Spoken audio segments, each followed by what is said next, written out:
A Escola Naval é o estabelecimento de ensino superior público universitário militar que tem por missão formar oficiais da Marinha, mediante a realização de cursos e outras atividades complementares de ensino. The Portuguese Naval Academy was created in 1779 as a military university to educate Navy staff officers. Aproxima-se Sua Excelência o Sr. Almirante, Chefe de Estado-Maior da Armada, Almirante Gouveia e Melo. Please, rise for His Excellency, the Chief of the Naval Staff, Admiral Gouveia e Melo.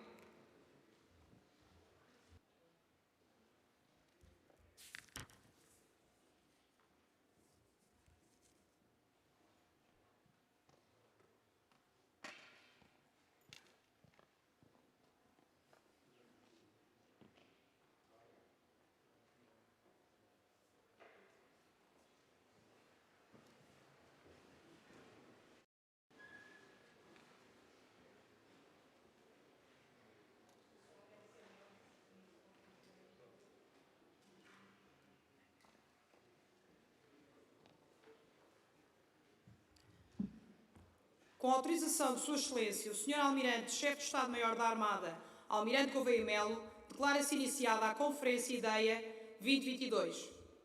With the permission of His Excellency, the Chief of the Naval Staff, Admiral Gouveia e Melo, 2022 IDEIA Conference is declared open.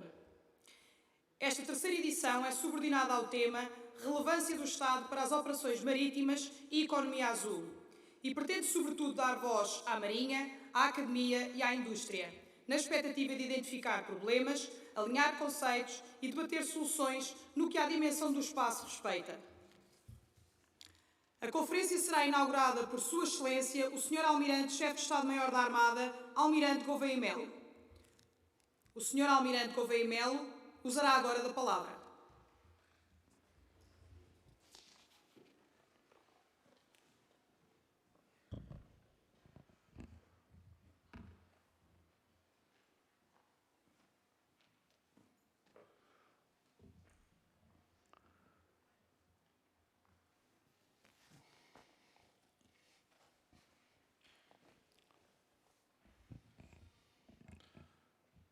Senhor Vice-Almirante, Chefe de Estado-Maior da Armada, Senhores Oficiais Generais, Oficiais, Sargentos, Praças, Militarizados e Civis, distintos convidados, minhas senhoras e meus senhores.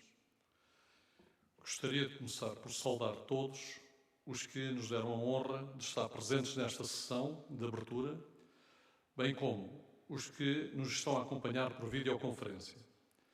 Quero manifestar o meu profundo apreço pelo entusiasmo que possibilitou a realização da terceira Conferência da Inovação, IDEIA, desta vez sobre o tema Relevância do Espaço para as Operações Marítimas e a Economia Azul.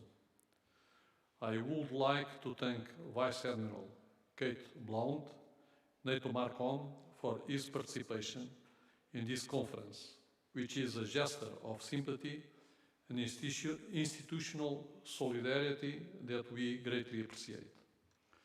É uma honra e uma oportunidade de reunir, durante 3 dias, líderes, inovadores em tecnologia marinha e espacial, engenharia, ciência, inovação e educação. A Conferência IDEIA 2022 pretende focar-se na geração de insights, não só na promoção de soluções, mas também na identificação de problemas concretos que possam ser resolvidos através da inovação e tecnologia, alavancados pela colaboração em rede entre a defesa, segurança, academia e indústria, na procura de novas tecnologias e soluções disruptivas. Portugal, com potência de pequena dimensão, opera dentro dos núcleos do poder a que está agregado, usando as suas relações históricas, o mar e a língua, como forma de adquirir um espaço de manobra e liberdades estratégicas acrescidas. Apesar da sua dimensão relativa, Portugal não deverá abdicar de se projetar como ator internacional, com identidade própria, na persecução dos seus fins escatológicos, numa sociedade globalizada, onde a volatilidade e a imprevisibilidade se constituem como constantes das relações internacionais, o que, só com uma postura prospectiva, inteligente e adaptada, pode servir os nossos próprios interesses. A Marinha está ciente destes desafios. A Zona Económica Exclusiva de Portugal tem 1,6 milhões de quilómetros quadrados, ou seja, 18 vezes a dimensão do nosso território nacional. Somos responsáveis por missões de busca e salvamento em nada menos que 5,7 milhões de quilómetros quadrados, uma área 62 vezes equivalente à do nosso território nacional, fazendo fronteira com países distantes, quer das Américas, quer de África. 99% dos dados internacionais e das comunicações pela internet são transmitidos através de cabos submarinos de comunicações estendidas no fundo do oceano, compondo uma grelha com centenas de milhares de quilómetros de extensão, onde os dados navegam em velocidades quase tão rápidas quanto a luz. Na nossa área de influência, cruzam-se dados, matérias-primas e produtos essenciais à economia ocidental, o que releva a importância geoestratégica do país. É evidente que a economia portuguesa não é ou não será só mar, mas também é mar. A relevância da criação de um agregado tecnológico, industrial, comercial, extrativo e energético ligado ao mar, bem como a ocupação e o desenvolvimento efetivo da função económica, estratégica e política desse espaço, ou seja, da criação de uma economia azul integrada numa visão geoeconómica e geoestratégica mais geral do Estado, é essencial. Portugal tem atualmente os elementos fulcrais para o desenvolvimento de uma economia azul. Tem a tecnologia, tem o conhecimento e tem as oportunidades. Falta-nos converter isto em realidade. A Marinha Portuguesa, pelas funções que desempenha, será sempre uma pedra estruturante da economia azul, mas poderá tornar-se também um forte catalisador económico e tecnológico. Tenho a certeza de que todos partilhamos a percepção comum de que a Marinha Portuguesa pode e deve desempenhar um papel decisivo no desenvolvimento do conceito e na experimentação dos avanços tecnológicos que estão a mudar o mundo tal como o conhecemos. O novo campo de batalha desenvolve-se em diferentes cenários, em terra, no mar, no ar e no espaço. Porém, um novo campo de batalha está também a emergir, o espectro eletromagnético. Quem controlar o espectro eletromagnético poderá dominar a guerra da relativização e as comunicações com todas as consequências inerentes. Esta é a razão pela qual as Forças Armadas em geral e a Marinha Portuguesa em particular precisam de ser proativas para encontrar parceiros de confiança, tentando obter aplicações, hardware, soluções de software, críticas e serviços para superar os desafios enfrentados pelo ambiente espacial e marítimo. Os novos desafios obrigam-nos a encontrar redes em operadores de satélites e as melhores soluções de alta tecnologia para responder às nossas necessidades na procura dos melhores resultados. As operações no ambiente espacial, hoje em dia, são o novo normal. Todas as marinhas modernas estão a operar sistemas cada vez mais inovadores, recorrendo ao ambiente e tecnologia espacial. O ambiente espacial e os satélites são estruturantes para as operações de sistemas que fornecem informações de posicionamento, navegação, comunicação, segurança e vigilância terrestre, ciência e exploração e meteorologia. Constatamos, sentindo no dia-a-dia a relevância do espaço para as operações marítimas. É por isso que se deve incrementar a investigação e o investimento neste ambiente e nos equipamentos e tecnologia que aqui operam.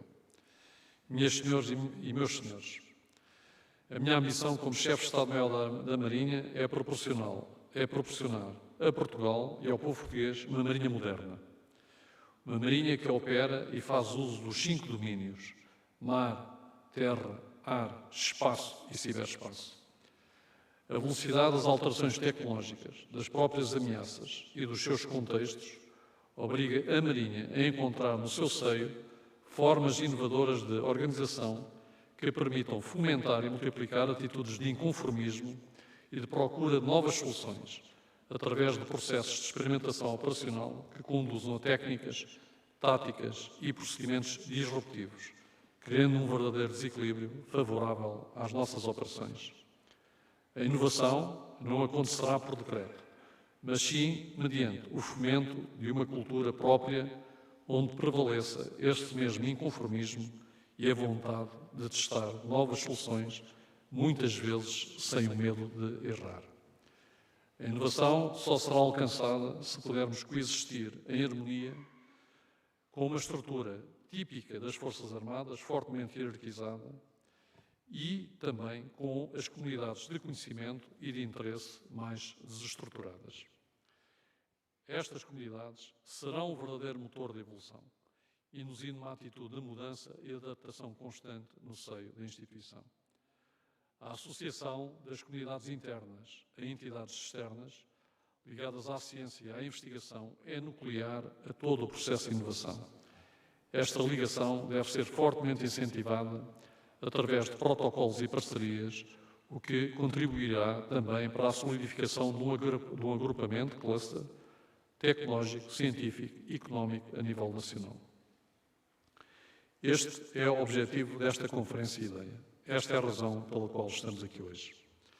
Ilustres convidados, a Marinha deve assumir as funções operativas do Estado no mar como forma de racionalizar os recursos nacionais, desempenhando as funções tradicionais das marinhas de guerra e das guardas costeiras, de acordo com o modelo pós-moderno de utilização do poder naval e marítimo, holístico, evitando qualquer forma de cegueira seletiva na sua ação. É neste modelo que está na base da minha visão para a Marinha, uma Marinha pronta, útil e significativa, necessariamente holística, focada e tecnologicamente avançada. Para alcançar uma presença sustentada no imenso mar que temos sob nossa responsabilidade, é necessário avançar para um oceano digital, com muitos sensores, sistemas tripulados e não tripulados e satélites, todos conectados para fornecer dados e conhecimento 24 horas por dia, 7 dias por semana. Isso pode ser fomentado por abordagens inovadoras que permitem, ou que devem permitir, a colaboração da academia, da indústria e utilizadores finais, trabalhando juntos para acelerar o desenvolvimento de produtos e soluções, como sensores de baixo custo e novos protocolos de comunicações que permitam a coleta contínua de dados em tempo real e a integração destes. É, pois, minha firme convicção que esta conferência de alto nível estimulará a discussão e o compartilhamento de experiências e conhecimentos, de forma a fornecer novas e valiosas perspectivas sobre o papel que prevemos para as operações futuras da Marinha e da posição do Estado português no mar. Que possamos alcançar todos os seus objetivos. Para isso temos que ter força de vontade, tática ou estratégia e tecnologia. Disse. Muito obrigado pela vossa atenção.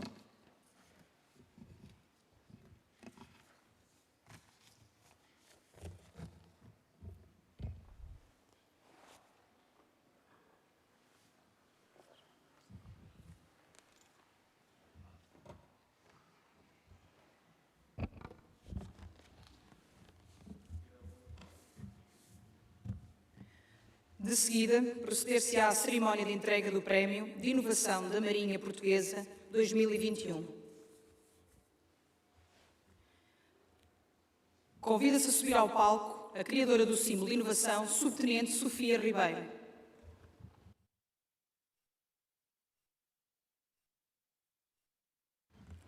O símbolo da inovação retratado no Prémio foi escolhido através de um processo colaborativo que resultou na submissão de múltiplas ideias no portal de inovação da Marinha Portuguesa, o portal Horizonte.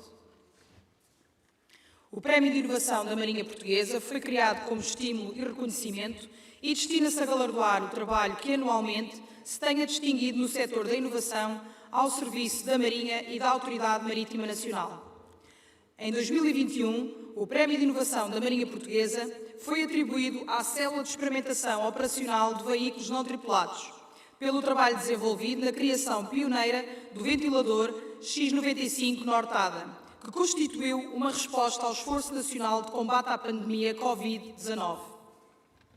Para receber o prémio, convida-se a subir ao palco o diretor da CEOF, comandante Pinto Guimarães, e a respectiva equipa.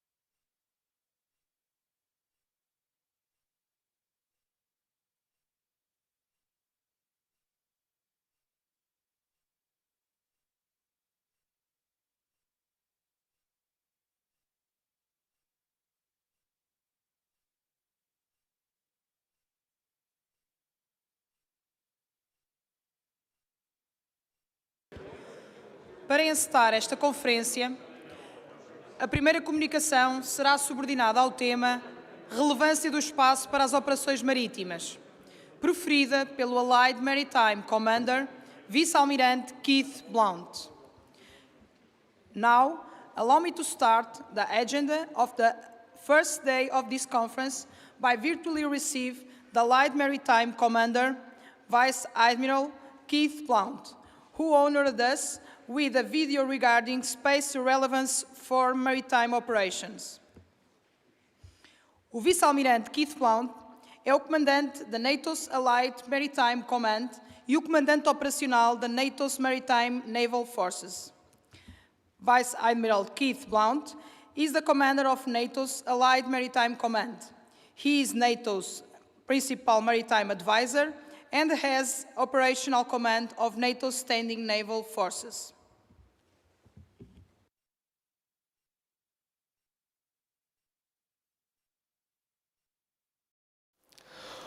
Well, hello from NATO's Maritime Command here in Northford, Greater London. And if I could say a huge thank you for the opportunity to address this esteemed group of people, and in particular to Admiral Gouveia e Maivu as the head of the Portuguese Navy for his leadership role in assembling what is a really, really important conference. And no more so than this panel where we consider the relevance of space in the context of maritime operations. Welcome also, of course, to the panelists that I know will follow on from this short pitch to introduce the subject and just get some of the themes out there for you to consider in greater detail. There is no doubt that the subject of space as a domain in its own right, as a subject in the context of both military and civilian maritime operations, is really trending. And there is no question in my mind that this subject will continue to trend for some time to come. Certainly for the rest of my lifetime, no doubt beyond. It is largely ungoverned, largely uncharted, although ironically more charted as a domain than the undersea space, which is something that we also need to address. But nevertheless, an area of almost exponential interest and growth in terms of the technology and the way that it is being utilised in our everyday lives. I fully agree, therefore, on this topic being one of those that features in the top 3 topics that this very modern forum addresses. Now, as Lieutenant General David Thompson, who was at the time the Vice Commander of the US Air Force Space Command, remarked back in 2019, if you win in space, you will not necessarily win the war. But if you lose in space, you will most definitely lose the war. That's a very contemporary statement. When I joined the Royal Navy 38 years ago, we certainly would not have been talking in those terms. But right now, it feels genuinely believable, tangible, that that is the case. Of course, space doesn't just have an incredible interdependency with the rest of military operations, but it extends way beyond that into the civilian spaces as well. It is all very, very much interconnected. Critical infrastructure is very dependent on space. Port logistics, navigation and choke point navigation, air traffic management, traffic lights, medical and security services, all of these things are part of our daily lives, part of our military daily lives, and are all completely dependent and interdependent on space. And of course, the advantage of space assets is that they operate way above the areas that are governed by political norms, way above the areas that are governed by, as an example, air traffic services. And as a result, they can operate to a degree with impunity, to a degree in the same way as maritime assets operate on the high seas. That brings with it opportunity, but of course, challenge as well. And as more people get used to the opportunities and more people send things into space, and more nations and civilian companies and industries take advantage of everything that space offers, we find the three terms often associated with space coming sharply into focus. It is indeed congested, increasingly contested, and increasingly competitive. Forums like this seek to try and straighten us out on those points in order that we can understand them more and seek how to come to terms with them. The way that I consider space as a new domain is in terms of what we can offer to the space domain and what we require from the space domain in order that we can be interdependent, yes, but also completely integrated. The principle of multi-domain integration is one that we talk about a lot, but unfortunately it's often distilled into the different domains talking in relative stovepipes about what they can deliver, but not necessarily what they require in return and how the integration actually takes place to make sure that the whole is greater than the sum of the parts. So maritime operations are very dependent on all of the functional areas of space support.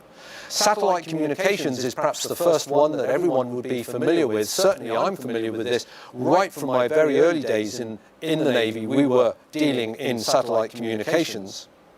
Position, navigation and timing, the first ships in which I sailed had no GPS.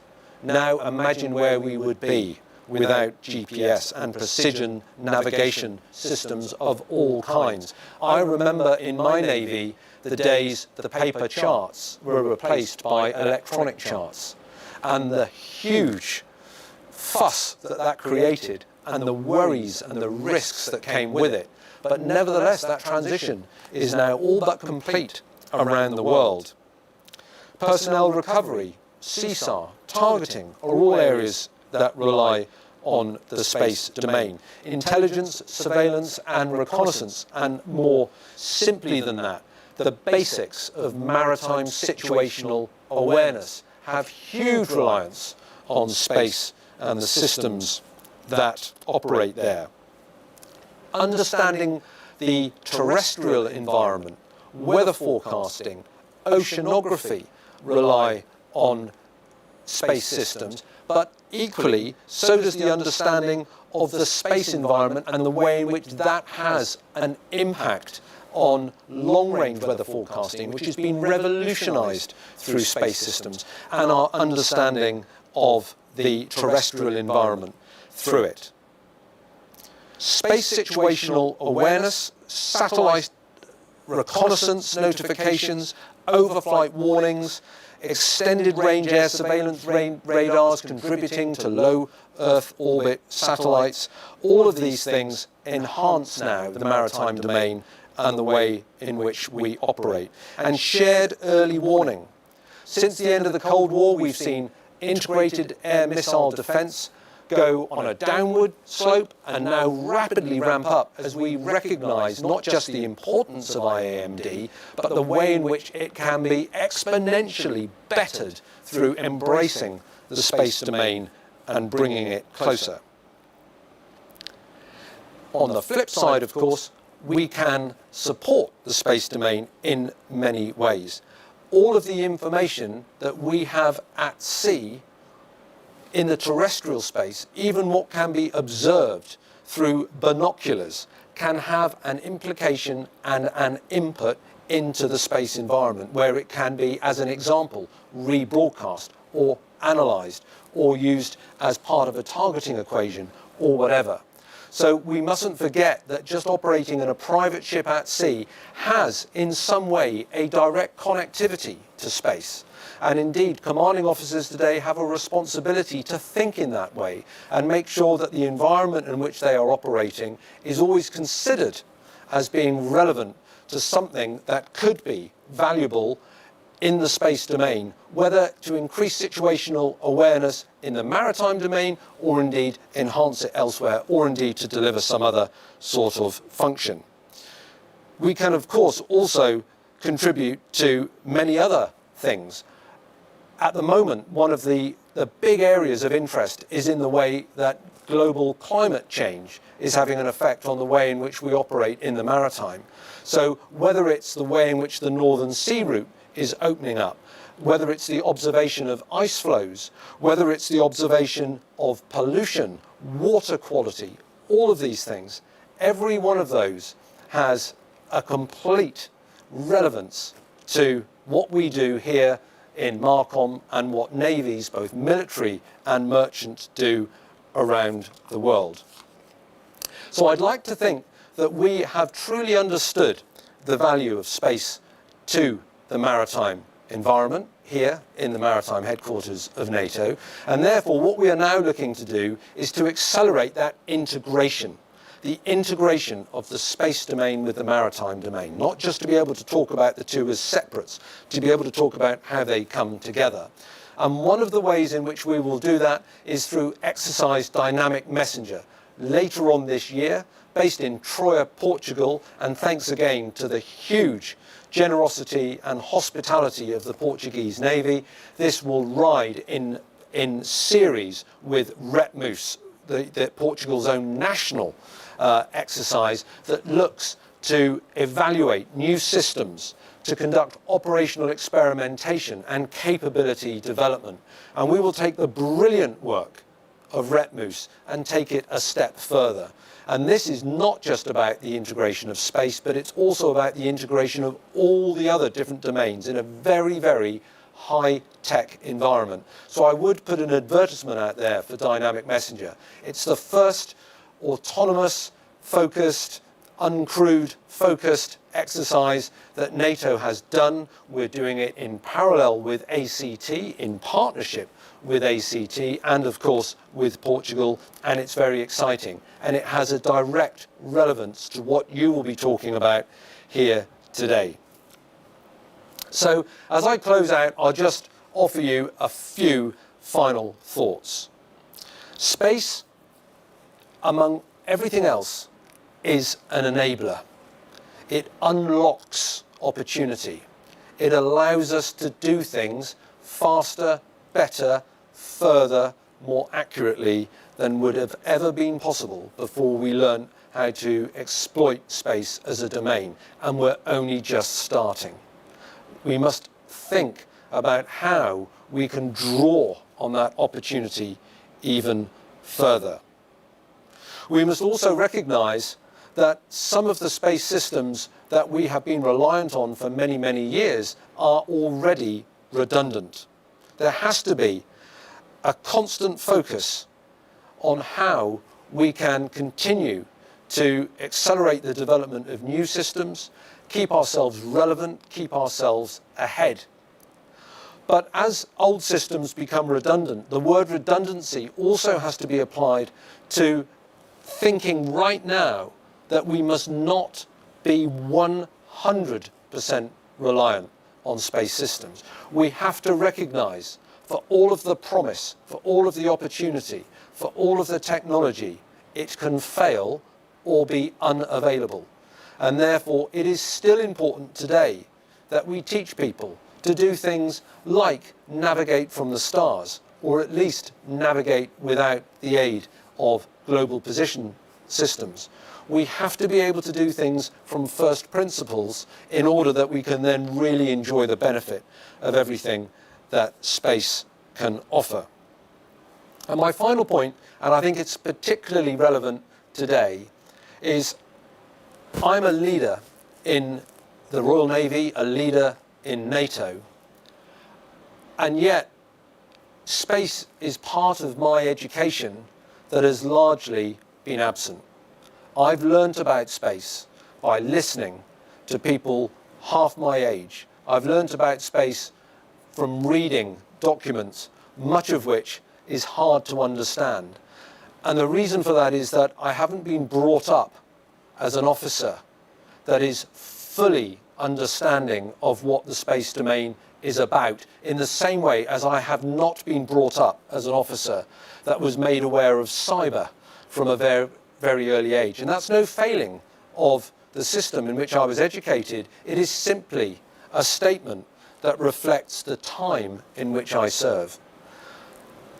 The real brains, the real understanding of this subject resides not with the decision makers, ironically, but with many younger officers, many younger enlisted personnel, younger academics, younger students. We must learn to bring them into the decision-making space, to allow them to have a voice in order that we can really reap the reward of what they have to offer, because they genuinely are brilliant in a way that officers of my age will never be in this regard. And therefore, as we look right back to the first principles of a military education, yes, it's important to be able to drive a boat. Yes, it's important to be able to understand the principles of navigation and understand the collision regulations and all of the other things that are bread and butter to a naval officer's career. But being brought up in a multi-domain thinking environment is absolutely essential to the future efficiency of warfighting and our future capability as we look ahead. So thank you one more time. It's a great opportunity to speak to you. I'm sorry I can't be with you in person. I really hope that you have a profitable discussion on the back of this, and I look forward to hearing more about it. Thank you.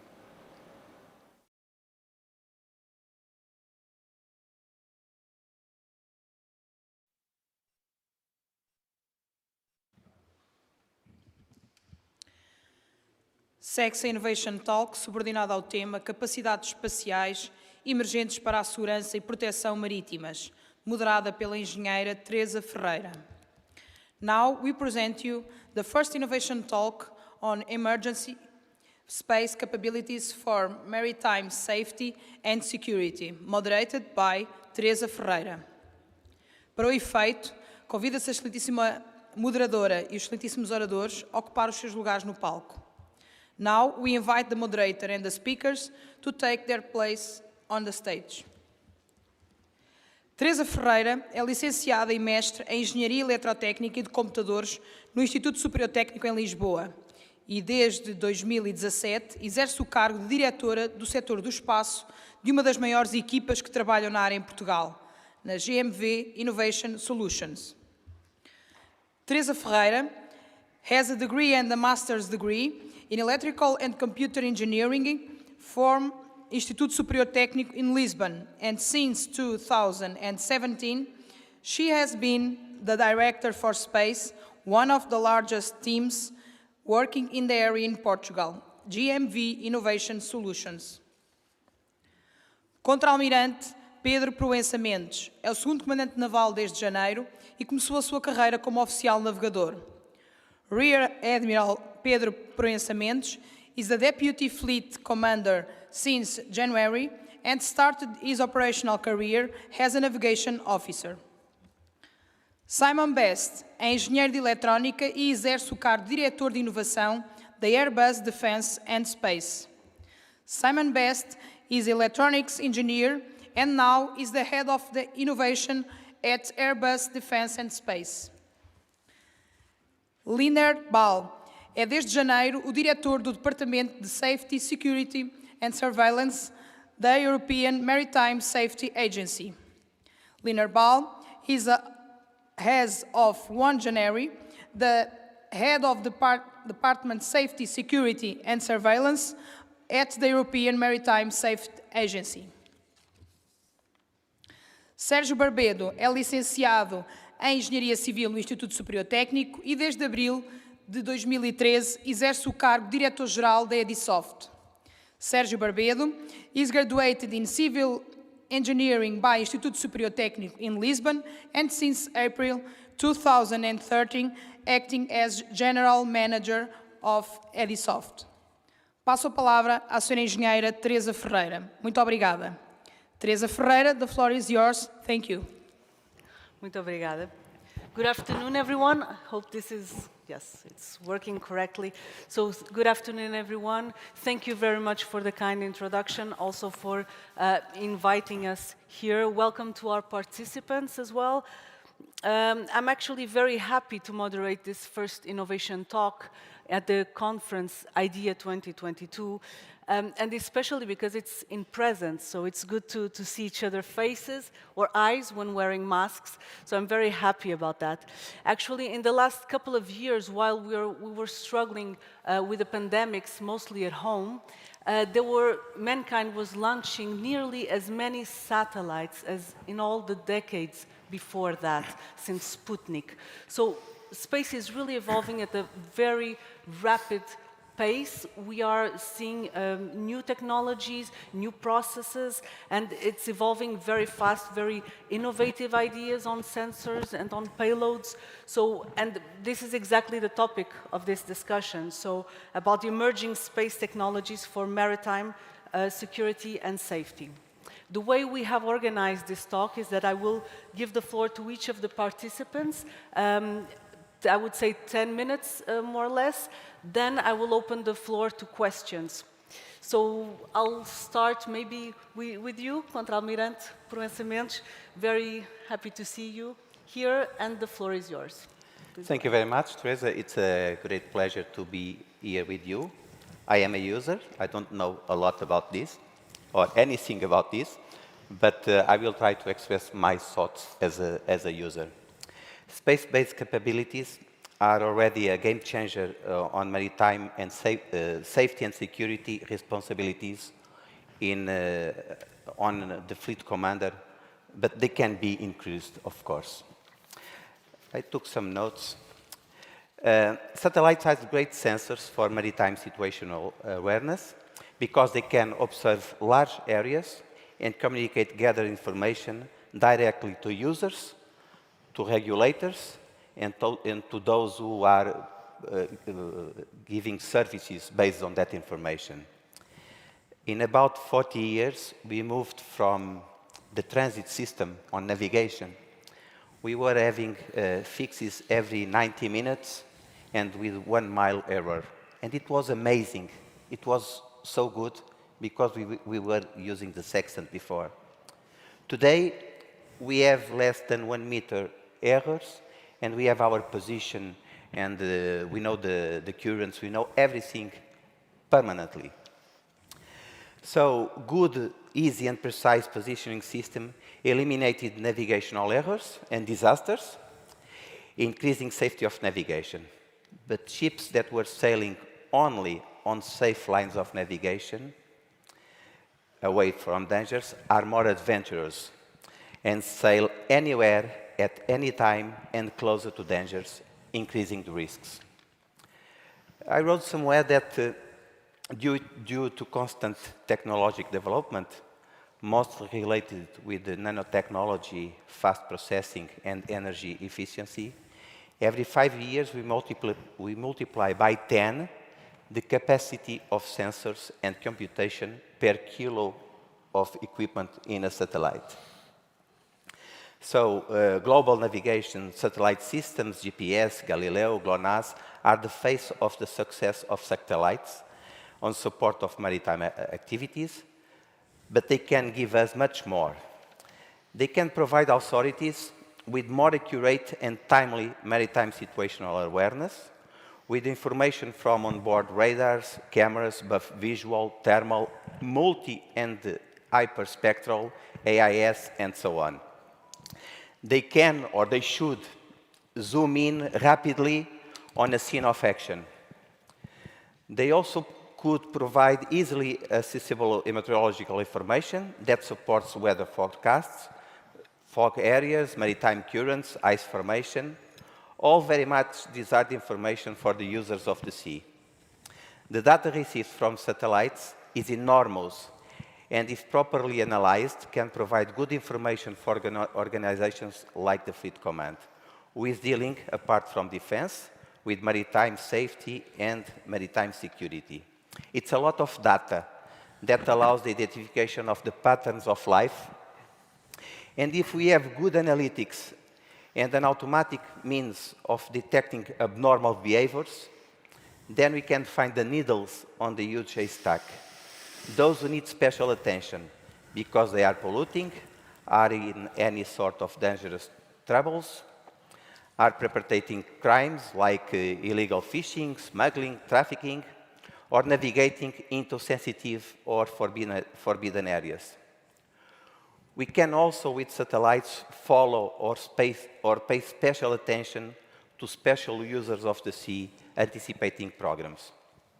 I will leave other thoughts to my next intervention. Thank you. Okay, thank you very much. So I'll go by order of presentation. Simon Best, I'll give you the floor now. Thank you very much. Good afternoon, ladies and gentlemen.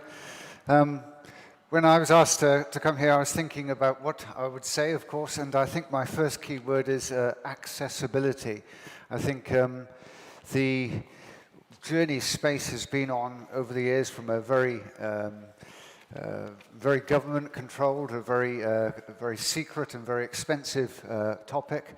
If you look what it is now, it's getting to the point of space tourism now, and I'm sure that's the most useful use of space, but the journey it's been on has moved enormously from very high cost, very expensive long-term programs to something which is much more accessible now. We see the volume of technology that's available, the affordability of that technology rise, the information that we can get from space in all its forms, whether it's imagery, radar, radio, many other sensors.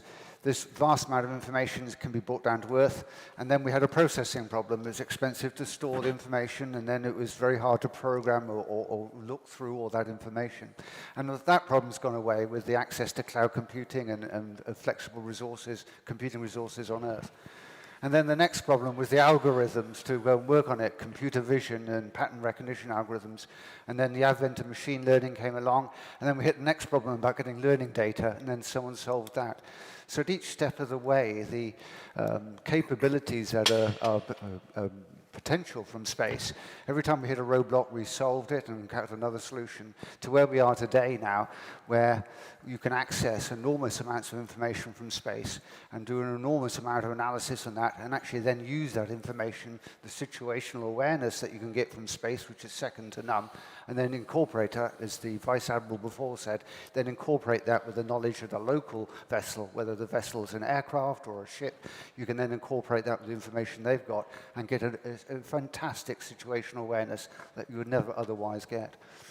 And I think the thing that strikes me the most now is not the availability of the technology or the access to space.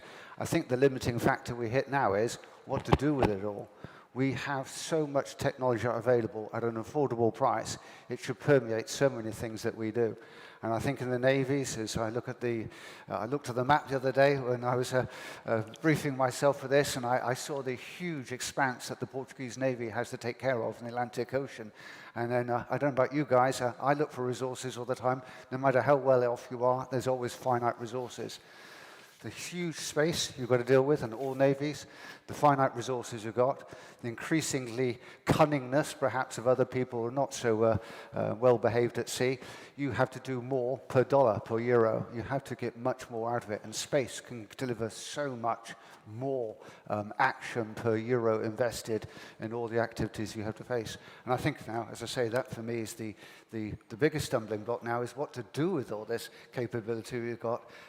It's not so much, have I got a solution? The question is, have I got a problem? Can we find the problems to fix with all the stuff we've got? Yes. Thank you. Thank you very much.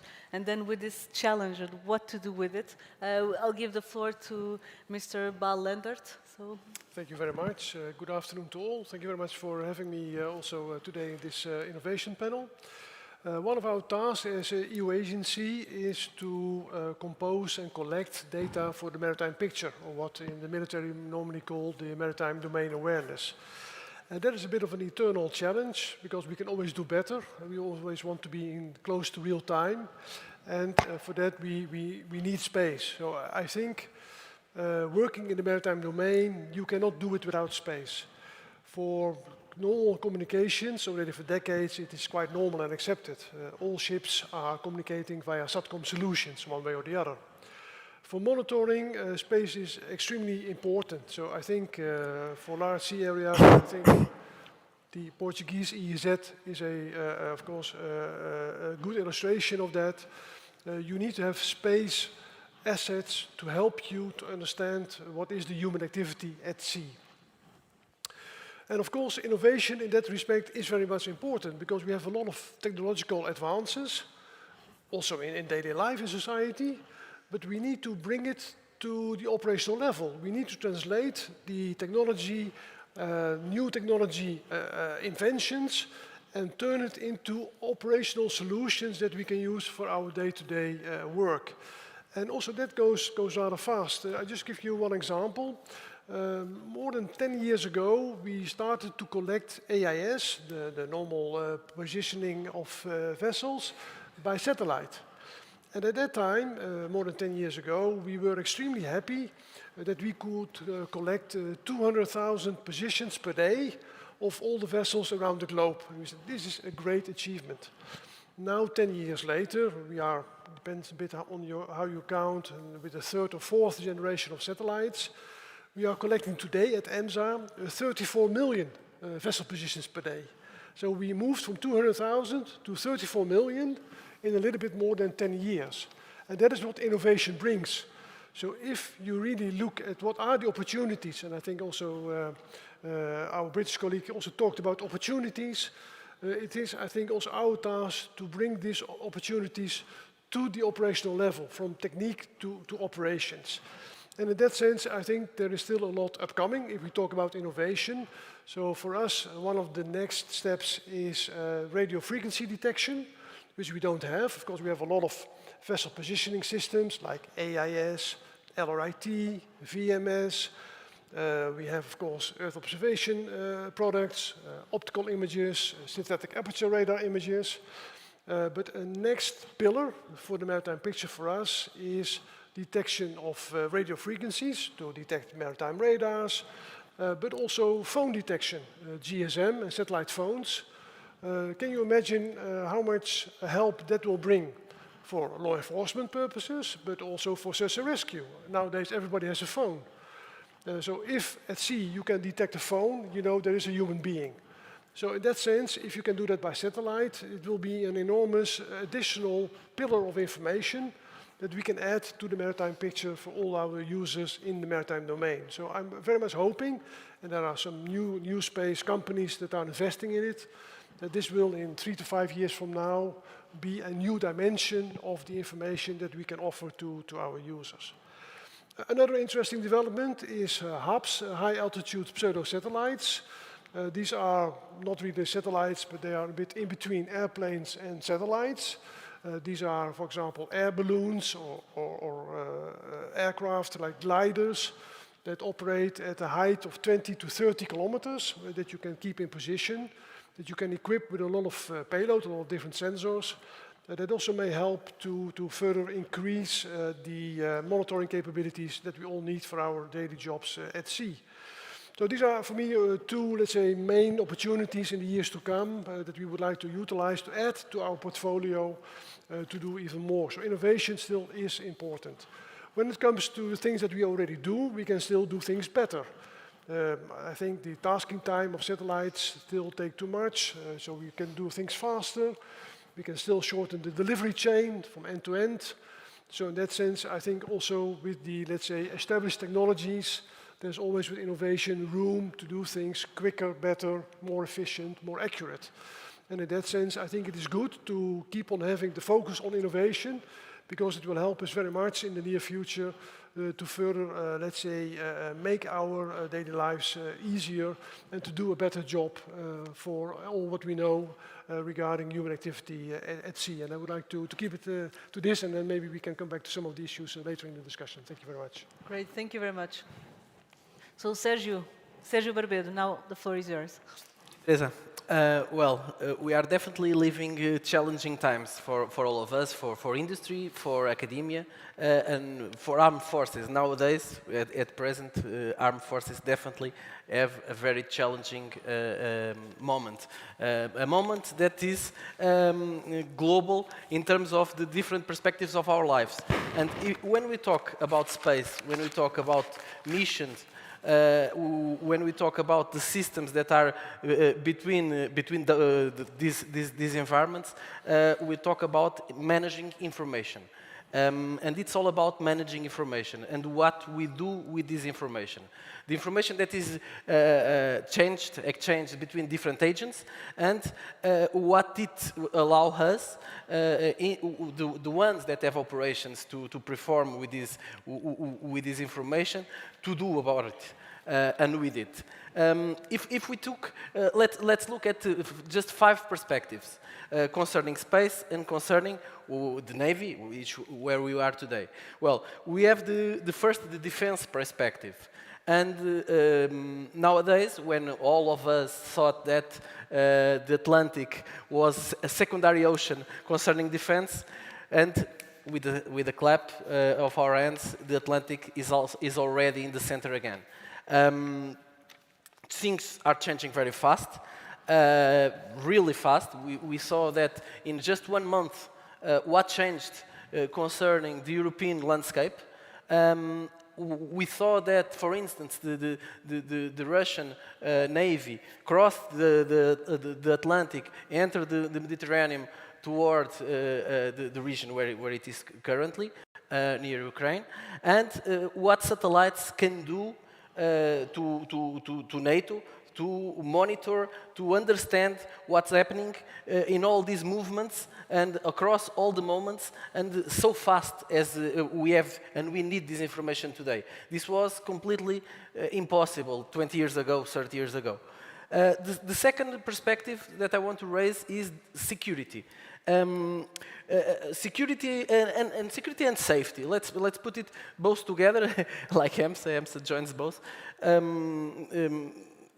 If we look at security, we have a lot of different perspectives around that can be monitored with space. We look at smuggling, we look at different illegal activities, or even what we have with migrations.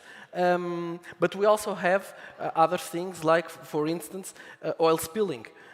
Which is, in terms of safety, completely, for a country like Portugal, very, very important for our daily lives. We saw that since EMSA started CleanSeaNet, well, more than 10 years ago, the Portuguese beaches started to be much more cleaner, with a huge reduction of ships cleaning up their tanks through Portuguese waters. But we have situations like practical situations for a next level, which is economic, where fisheries. In fisheries, I remember I was some years ago in Cape Verde, and I was in their Comar, and they were showing me the number of ships from Chinese ships that were shipping in their waters. And I was very impressed in the beginning when I arrived there because of the Chinese investment in Cape Verde. But then when I saw the number of ships, including factory ships for transforming the fish that they collect immediately and send it back to China already transformed, the size of the value that the Chinese were extracting from that environment was huge, much more than what they could, that they were investing in practice, in buildings and casino, like they were doing in Cape Verde. So the importance of having a monitoring, and that we could, if they have a navy, or if we as a friend country from Cape Verde can support them with some means for acting and using information from satellites, what can they collect for their economy detecting this information? I just want to stress 2 more areas before to pass the word to my colleagues, which is environment. Environment is another area where satellite imagery is fundamental to monitor all about the sea. The sea is probably one of the things in the planet that mostly influences the environment. And with climate change, we all see what's happening. So here it's another dimension where this is absolutely critical. And finally, we have the meteorological aspect, and which also influences a lot our life. So I think there are a lot of dimensions that we can, using satellite imagery, satellite SAR, satellite capabilities influence our operations in the sea and in all of our lives. Yes. Well, indeed, and it all boils down to what you were saying about managing information. So also I direct the first question to you. So regarding the emergent capabilities, not only in space, but also on ground, on managing this information, what do you consider are the most emerging, and also what can be done to accelerate the deployment of such capabilities? Well, in terms of capabilities of managing information, a lot has been also evolving in the coming years, in the last few years, and in the coming years much more probably.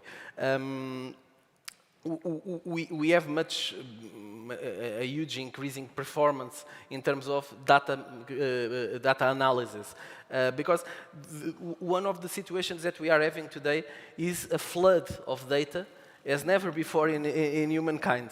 So what to do with this information, and what of this information is important to our mission, what is not important to our mission, what is noise.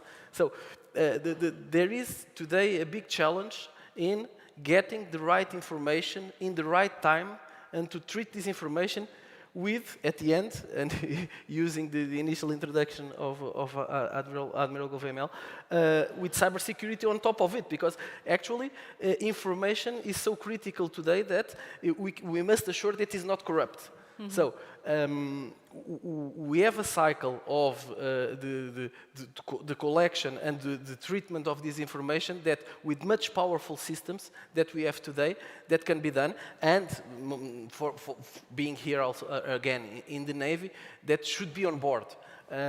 Because it's much more effective if we can process it immediately. Nowadays, even in satellites, we are starting to have the processing starting to be already in the satellite. So the dimensions of this could be so many that I think we could have a big talk about it. Yes, and we have limited time. So, Bal, I'll shoot out to you the next question regarding also what now we need also to discuss is the users. What are so you have these workshops with them, so you're very close to the users. As a service provider, what is your perception of what the users are requiring in the maritime security and safety domain? Mm-hmm. Yes, well, we see our agency as we call ourselves institutional service provider. It means that we are a bridge between, on the one hand, the industry that builds and offers solutions, and on the other hand, governmental users that need the information and the data. With space, certainly if an authority never worked with space, it is almost educational. It is very important to understand and to have realistic expectations of what space can bring. And quite often people do not understand. If you never have been working or never saw a satellite image and you never have worked with it, it's also difficult to formulate your expectations. What is realistic to ask? And for that we have also our user groups. So for all our services, and Clean CNET was already mentioned as one of our satellite services for oil spill monitoring detection, we have 2-3 times per year a meeting with the users. Also, actually also for innovation, because they complain or they are happy with the service that they got, so they give concrete feedback on small things, on big things, which we then translate into new requirements that we give to the industry to upgrade our services and our systems. And then, of course, we move on to a next level of service that we will bring. And that's also good because do it together with the users brings more commitment and a better understanding, and you always know that what you do makes sense from an operational point of view, because you have direct feedback from those that will use your information on a day-to-day basis. Indeed, indeed. Indeed. And now going a little bit back to the innovation side, my question would be directed to you, Simon. How, at Airbus, how do you manage innovation? How do you speed up innovation in this domain? Thanks. As I There's a good link back to what I said before, and I just want to get it in. I forgot to say it. I'm actually running out of problems to solve, okay? I've got all this technology, and I'm hoping you guys will bring us some more problems to solve. As I say, the shortage is not the solution, it's the challenges. And to bring it to your question, the way we do that is through really working with people who have those problems. You have problems that you know about. I don't know about them. By working with people, such as the Portuguese Navy, events like REPMUS later in the year, these were opportunities for us to actually sit alongside you, observe the challenges you have in your life, and we say, ha-ha, we got something for you, and very quickly bring together a minimum viable product and test it in your hands very quickly. I stress the word minimum. This is not a product, but it's something that is a proxy of a product that we put into the customer's hands as quickly as possible, and then they tell us what they like and don't like about it, and then we go back and iterate that again and come up with something better, with a view eventually of making a product. I have to admit, I come from industry. Industry is a business, and we have to make money. I'm sorry about that, guys, but we have to make money. But the only way we can do that is by having great products that you guys buy. And then by working together, if we get to that faster, it means you get the products cheaper, because they were developed quicker, and we're able to get to our time to profitability quicker. And if I may just, going back to EMSA, and I was looking at your website just before I came here to make sure I was up to date. I saw the, shared information environment that you're trying to put together, yeah? And it's the right thing to do, but it's taking a lot of time because it's quite voluntary for people to put the information there and build that information base up to a point where it has critical mass. Now, how can we accelerate that? If we can get people to input data faster, the value of the bucket of data gets bigger, and then people start using it more. So we're always looking at ways to try and cut these cycles down of experimentation, minimum viable products in the customer's hand, and getting that feedback sooner. But this is quite a challenge, isn't it, in the space domain? Because, you know, the space traditionally is associated with low-pace developments, and so how do you get past that? Do you create a different channel where you have these interactions, these ecosystems? How do you accelerate that? Space is not the only thing that takes some time. The defense business is quite a waterfall process too.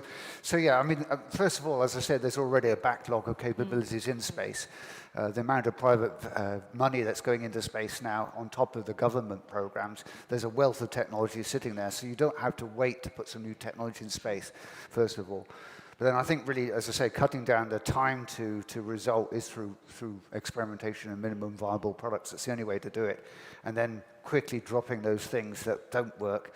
It's always sad to see something that you wanted to do, don't work, but put it to one side and put your energy in the things that do work. Yeah? So I think it's actually working side by side with the end users is the way to get to the result faster. For sure. Thank you for these insights.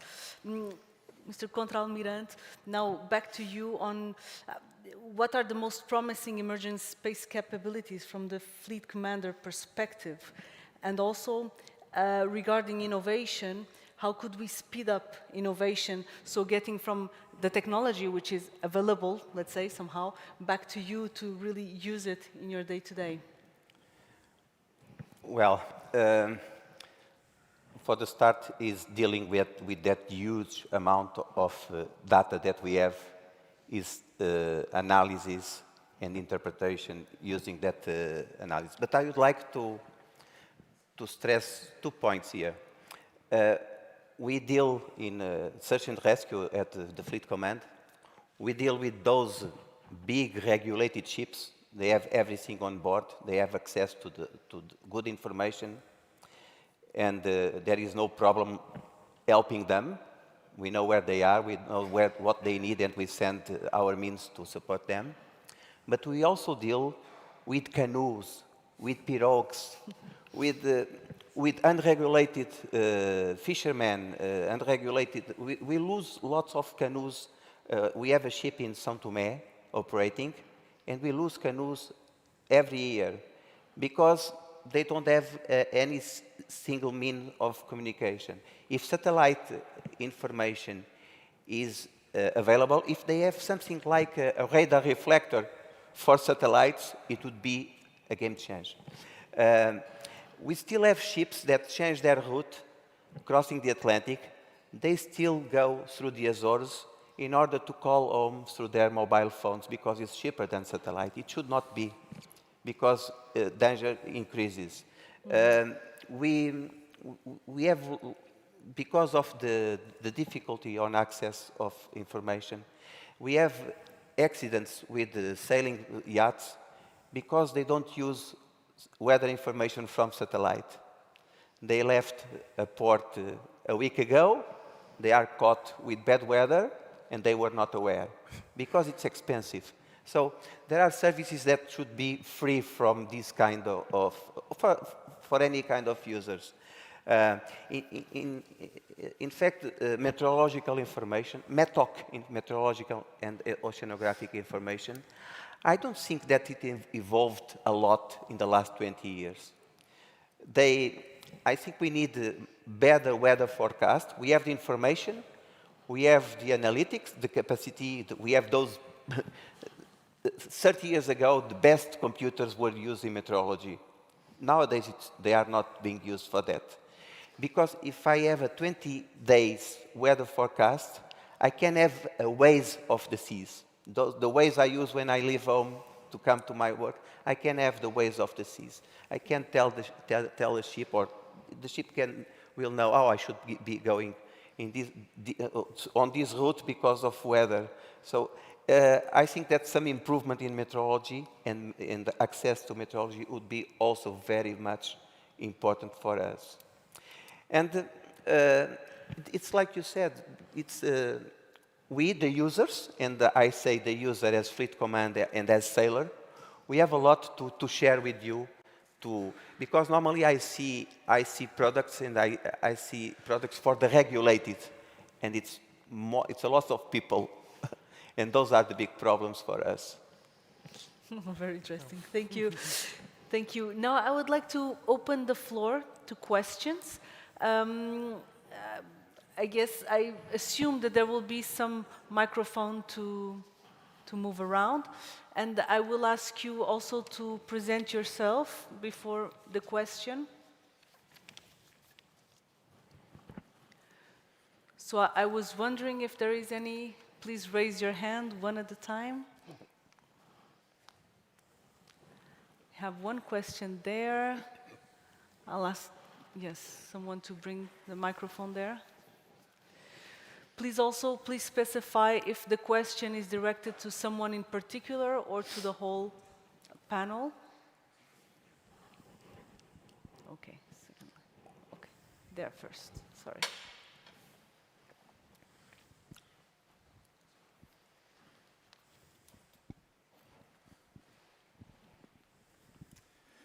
Thank you very much for the time and coming to join us and sharing your insights.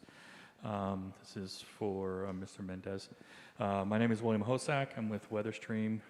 We do very small weather satellites. So you are talking directly to my sweet spot about the maritime aspect. So one of the questions that always comes up is how to work with the current information and data that you do have as a civilian and a dual-use type of company, being able to get access to it. So if you could talk to maybe what is happening that is simplifying that process, where we don't have to go through a whole funding and contracting type of relationship in order to start to work with that to show variations and improvements.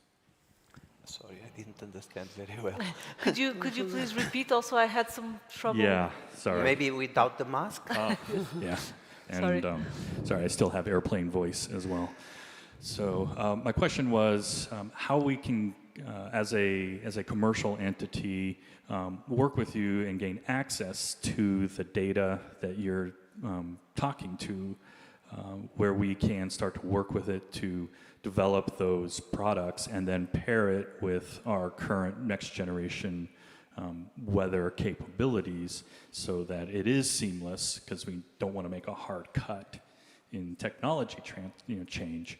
But it's very challenging for commercial companies to gain access. So I would just like to know, are there activities going on to simplify that, and what are they, and maybe how we can connect?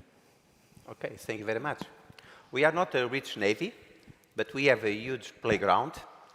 We have lots of data, and we are as you can see on this conference, we are trying to create new things in cooperation with the academia, the industry. So we have lots of projects with private enterprises, and what we do is helping them to make a product that can go to the market. That's the way we have been working on the last few years. So you can always talk with our innovation division that we have in Navy headquarters, and we can do something together.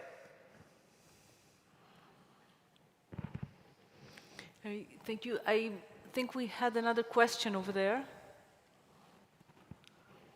Okay. Good afternoon. Thank you. I'm Victor Lobo. I'm a professor here at the Academy. And thank you very much for the excellent presentations. I completely agree that joint projects and joint exercises like RepMoves, etc., are definitely the way forward to establish that understanding between end users and developers and academia. And there's a lot of space to improve in civilian applications. But this is a Navy that has to work not only in civilian, well, in peacetime, where all these services can have a tremendous impact and where there's a lot of work to do for small enterprises, etc., but it has to work also in emergencies, when there's disruption, and, God forbid, in war cases. There have been a number of events that have shown that it's very easy to deny the use of space. And so we have to be able to put assets back into space, have launch capabilities for low orbit systems. You talked about atmospheric systems too. And I'd like to know if there are any Portuguese companies or any development in improving the launch capability of low orbit systems and of alternative low orbit systems to, in case of disruption of traditional systems. Thank you. Okay. Thank you. And this question is directed to everyone or to someone in particular?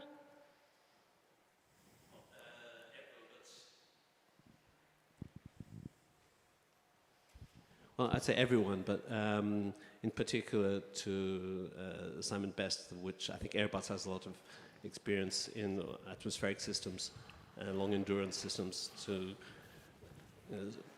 bridge the gap when there's disruption in normal space operations.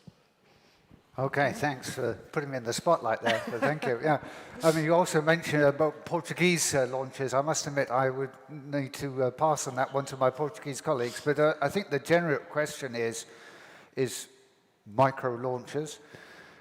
This is a rising market. I mean, Airbus itself invested in what would be a competitor. It's called ESA Aerospace, which is right near me in Munich.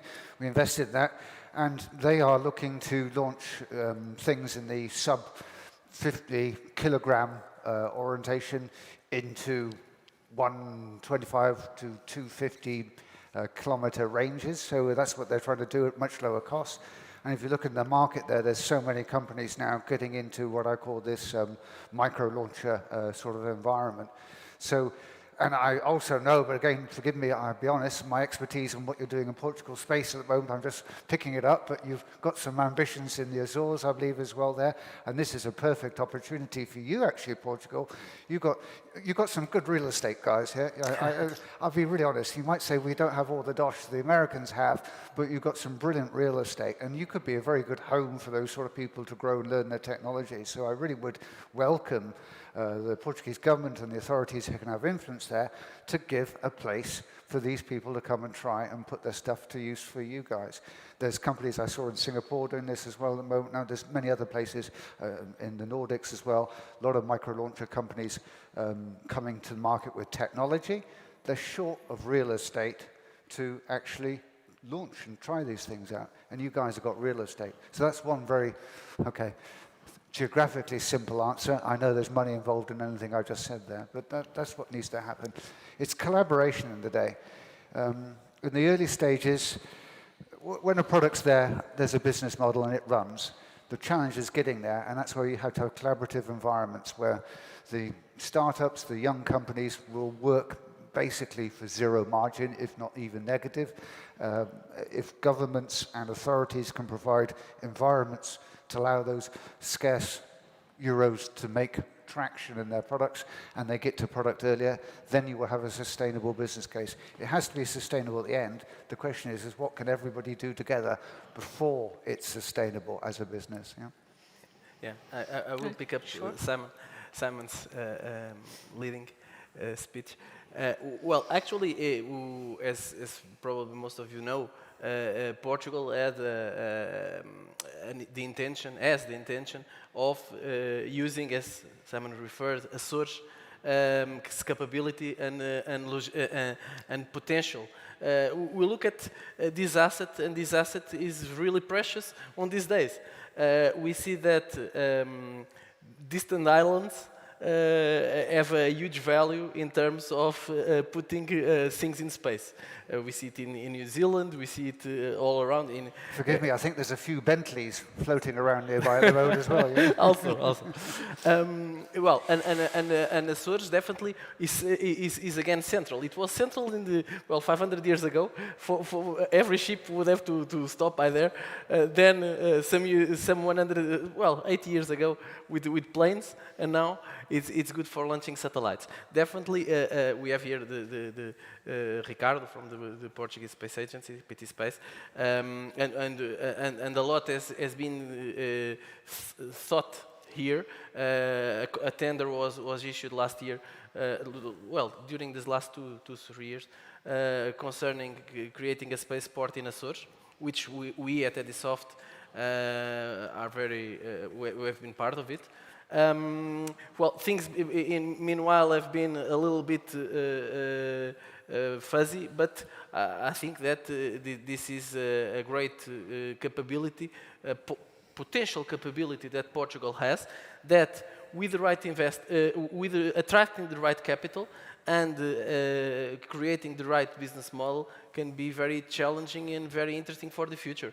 And the question that Professor Lobo raised of the disruption of the capabilities in space that today are in the spotlight, because we see some of the great powers creating those capabilities to take to in case of a conflict to bring it out, to put the other ones out of the air.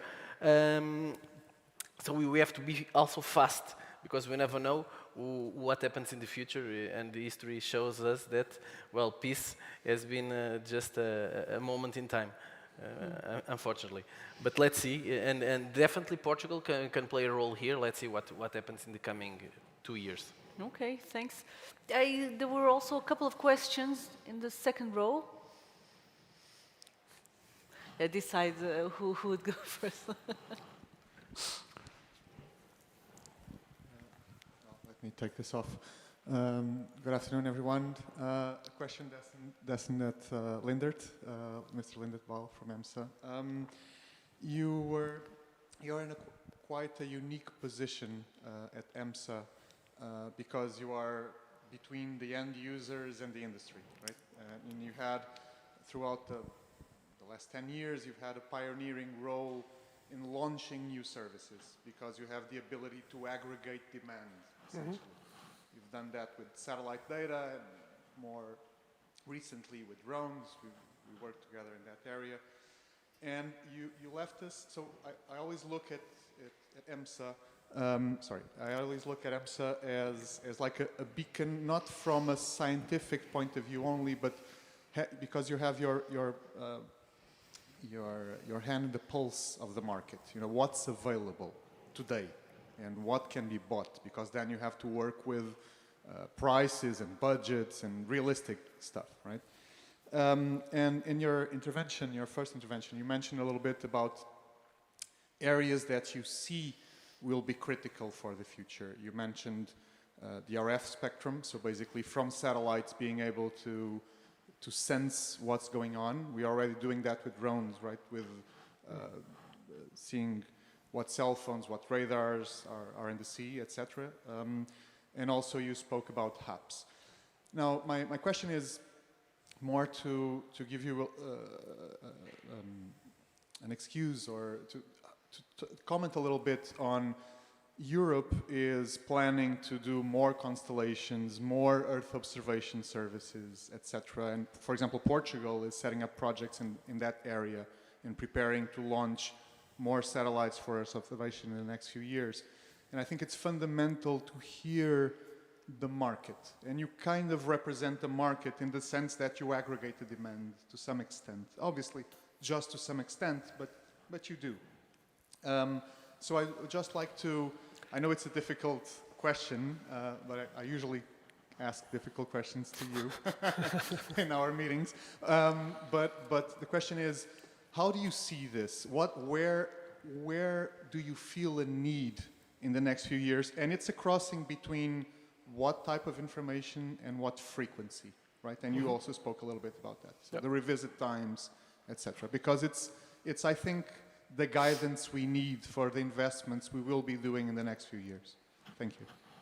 No, thank you very much for your analysis and also for your question. Indeed, how we work in two sides. I already mentioned that we have the user groups, so we constantly collect user requirements and user feedback on the one hand. And on the other hand, we also continuously speak to companies that develop or are about to develop new services. So I am in touch with a lot of startup companies. I also want to react to some of the discussion that we had that new space for us is good because new space brings cheaper solutions, a shorter development cycle, and more competition. So I think for the user, we will have more opportunities for new services to a more affordable price. So I very much applaud, let's say, the new space wave that brings a kind of new competitiveness in the space sector. When it comes to user needs, we have a lot of law enforcement customers that really want to have high resolution, a very high resolution imagery. And that is a bit the problem that you have with users. But I think it's quite human. Once you are exposed to a higher quality, you do not want to go back.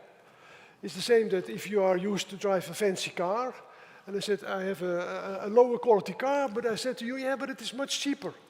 Still, you're not inclined to use it because you are used to the comfort of something bigger and better.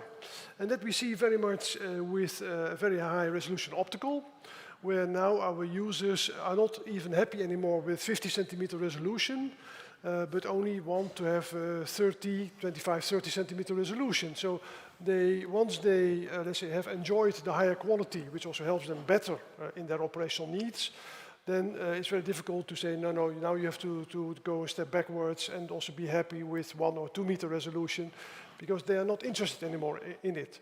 So in that sense, we are also spoiling the user, which makes it difficult to go back. On top of that, we need to be careful that we have, of course, a wide portfolio, also because the users are more demanding any time of the day an image about any spot on the Earth. So it means that we need, regarding revisit time, to keep a wide portfolio of satellites. That also helps against disruption, because if you work with different providers, even if a satellite goes down or a ground segment goes down, you still have the opportunity to continue with the service. So that is also important. There also we see more demand. So we went back to, so our SAR imagery are delivered in 20 minutes. So 20 minutes after satellite overpass, our end user has an analyzed product. For optical, it is 30 minutes. And in the past, it was 45. So in that sense, we are also driving the industry to higher standards. But I think that's good, because we also want the European industry, in particular, to be competitive. And having, let's say, relaxed end users that say, no, you are European, so I accept everything because I want to help you because you're European, will not help also to sustain those companies in the international competitive environment. So I think it is good that we have critical users, and I think if you speak to our contractors, they say EMSA is a difficult client, but I see it somehow as a compliment, because it will also help, let's say, companies to drive to higher standards, which then they can also utilize at the world market to be more competitive against companies of the mainly American companies, but also others. So that's I think it's a good development. We are, of course, very much in favor of also supporting European companies, but for us, it is the service and the quality that goes first. So if I have an American company that can do it and a European company which is much lower, then sorry, I have to apologize, I will work with the American company. It's not what I want European companies to be good. And in that sense, we have a lot of contact with startups, also in Europe, and we are always available also to validate user requirements. So I speak from time to time to young companies, and they say, okay, I have this plan and that plan. And I say, okay, if you have something on paper, send it to us.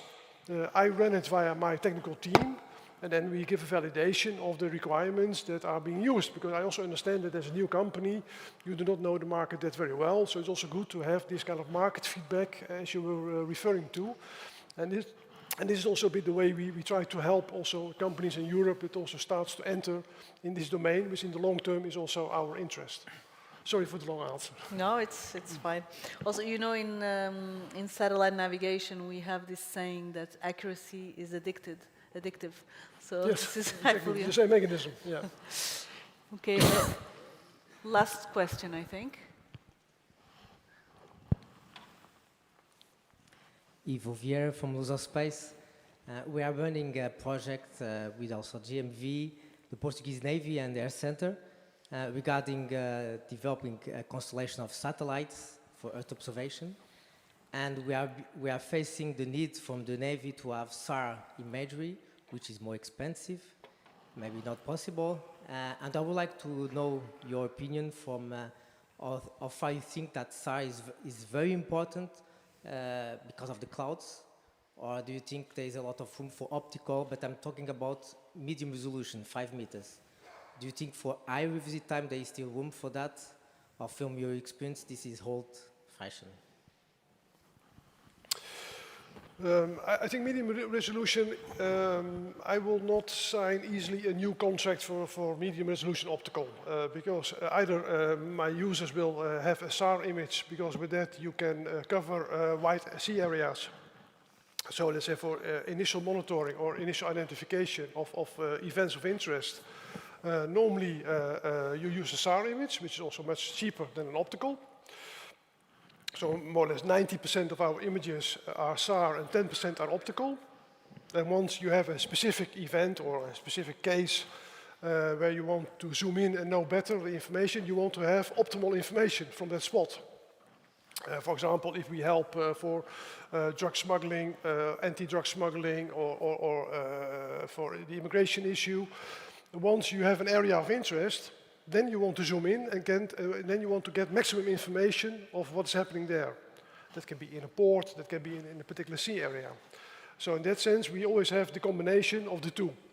SAR imagery for initial monitoring and very high resolution optical for when it really matters in a very small area. But of course, you know very well, you have always the trade-off between resolution and swath, the size of the image. So in that sense, you always try to find the best trade-off regarding the use case that you need to cover. Okay, great. Any last question? Any last pressing question? I'd like to just add to us a little bit. I think also it's not just optical, it's radar, it is radio. If you get those three things together, then you can identify the ship by the visual. You can see it where it's going, even under the clouds. Then you can find out what radio transmissions are going on there, what volume of them are, and you can even get down to fingerprint recognition of types of radios if you want to go far enough. And then you've got a wealth of information. Yeah?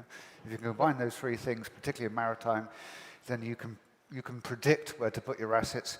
They're ready, waiting for the event to happen rather than chasing after it. Yeah? Almost. Before real time, not near real time, before real time. That would be a nice forecasting. Well, with that, I would like to thank everyone. Just, by the way, I've been writing some words during the discussion, so just to share with you also some cloud of words I took. So in terms of space capabilities, I wrote down SATCOM, navigation, METOC, EO, Earth observation, HAPS, SAT-IIS, detection of radio frequency, detection of phones. Also, in terms of the remaining discussions, space as enabler, accessibility of technology, managing information, analytics, we want to do better, quicker, faster, closer to real time, higher revisit times. In 3 words summarizing: complementarity, innovation, and collaboration. Thank you very much for this, and then Those words. Thank That was a good collection.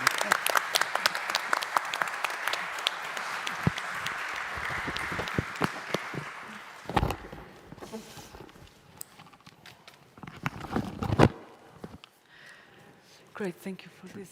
Great, wait, yeah, just need to.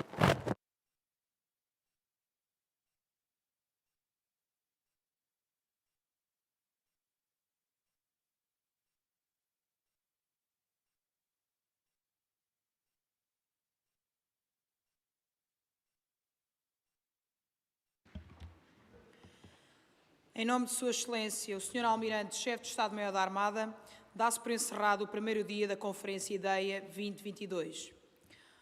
On behalf of His Excellency, the Chief of the Naval Staff, the first day of the 2022 IDEIA Conference is concluded. Muito obrigado pela atenção e participação. Votos do resto de uma boa tarde e até amanhã. Thank you for your attention and participation. Have a good evening and see you tomorrow. Thank you.